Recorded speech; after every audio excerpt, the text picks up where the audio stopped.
You were trained to be desirable, not to be free. And every time you arch your back for love, a shadow inside you whispers, is this surrender or survival? Desire is not chaos.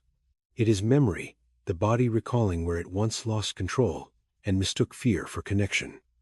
What happens in the silence between skin and skin is never just pleasure. It's a negotiation between your past and your power. Every woman carries a secret language beneath her breath. She speaks it when she hesitates before a kiss, when her eyes harden after pleasure, when her body obeys but her soul withdraws. These are not contradictions, they are revelations.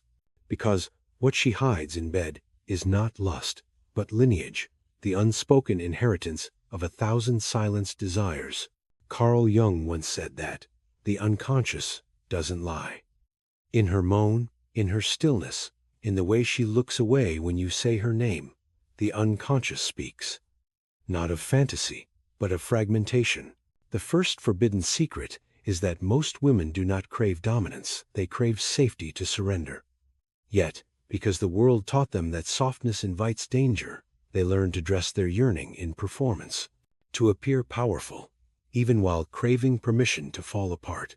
In bed, the body becomes a battlefield between instinct and image, between who she is and who she learned to be. Every arch, every sigh, every silence, a signal coded in survival.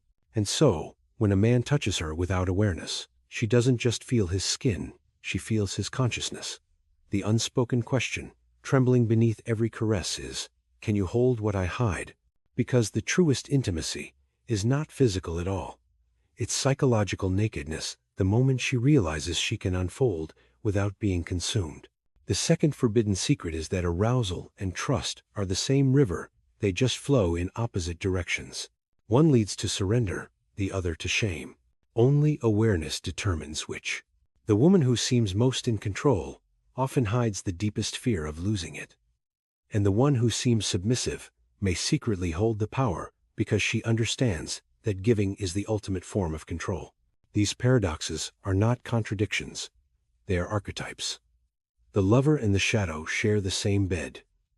One seeks union, the other seeks recognition. And when a woman finally finds both in the same man safety and danger, tenderness and tension, her body remembers what her mind forgot. That pleasure is not sin, but integration. In the dim hours when silence hums louder than breath, a woman's desire becomes a confession. Not spoken, but felt. Her pulse betrays the secrets her words will never dare. Every woman hides 7 doors within her, and each door opens only when the man before her stops trying to enter and begins to witness. The third forbidden secret, the feminine body, is not a vessel of lust, but a map of memory. Every place she resists touch is not coldness, it's an echo. Every place she melts easily is not hunger, it's trust rediscovered. Jung called it the return of the repressed. What a woman hides in bed is never simply her fantasies. It is her forgotten fragments returning home. Desire is the soul's language for reconciliation. Watch her carefully. When she flinches after pleasure, she's not rejecting you. She's meeting the ghost of a wound that once taught her love meant losing herself. When she goes silent, she's not withholding affection. She's listening to the parts of her that don't yet feel safe to be seen. This is where masculine awareness becomes alchemy, because the true masculine doesn't conquer the body, it steadies the storm inside it. The fourth forbidden secret is that her submission is never a gift, it's a reflection. She gives to you the measure of safety you give to her. If you meet her fire with presence, it becomes devotion. If you meet it with ego, it becomes defense. And beneath that exchange lives an ancient architecture, what Jung named the dance of the anima and animus. The feminine seeks the masculine not for dominance, but for definition. She doesn't want to be owned, she wants to be recognized, seen in her totality, not for how she performs, but for what she protects. Her desire is not a cry for validation. It's a prayer for wholeness. Every moan, every trembling, every gaze that lingers a second too long, each is her unconscious, attempting to rewrite its story. The fifth forbidden secret. A woman's lust is rarely about pleasure. It's about power, the kind that comes from being truly received. In that moment when her breath falters and her eyes go soft, she isn't surrendering to you. She's surrendering to herself through you. And that is where most men fail to see the sacred geometry of desire. They mistake arousal for permission when it is actually vulnerability in motion. They chase climax when the real transformation happens in the pauses, the stillness between two heartbeats, where the unconscious begins to trust again. So, when you touch her, do not reach for her skin. Reach for the silence that holds her shame. Touch that, and you touch her soul. There comes a moment subtle, electric, when her body begins to tremble. Not from pleasure, but from remembrance. It's the tremor of something ancient waking inside her, the part that once learned to equate surrender with danger. And this is the sixth forbidden secret. Every woman has learned, at least once, that love can hurt more than fear. So, she learned to hide her desire in performance, to smile when she wanted to scream, to moan when she wanted to cry, to look holy while she was burning. She learned that safety is not in being loved, but in being unreadable. And still, deep in her marrow, she aches to be seen through. When Jung wrote about the shadow, he wasn't warning against darkness, he was inviting us to integrate it. What she hides in bed is not her sin, but her soul's attempt to reconcile opposites. Pleasure and pain, control and surrender, love and loss. Because inside every act of desire lives a paradox. She wants to lose control, but only in the arms of someone who will never let her fall. The masculine that conquers makes her retreat.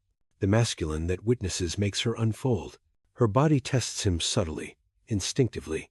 A prolonged silence, a shift in rhythm, a glance that says, "Will you still be here when I stop performing?"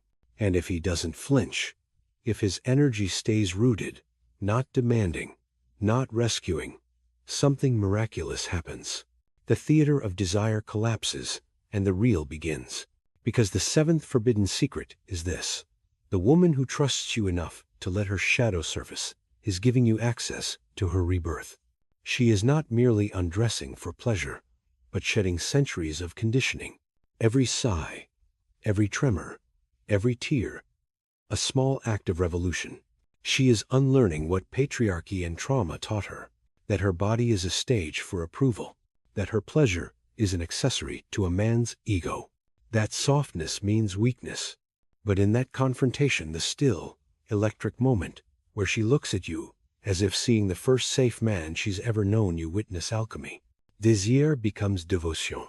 Lust becomes liberation. This is not about technique or timing. It's about energy, the sacred tension between presence and permission. You can't fake it. The body always knows. The man who understands this becomes more than a lover. He becomes a mirror, the kind that doesn't distort, only reflects.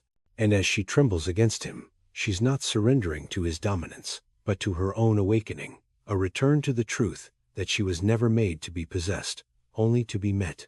When her eyes close and her breath steadies, it's not exhaustion, it's release. A quiet, cellular knowing that this time, she wasn't consumed, she was seen.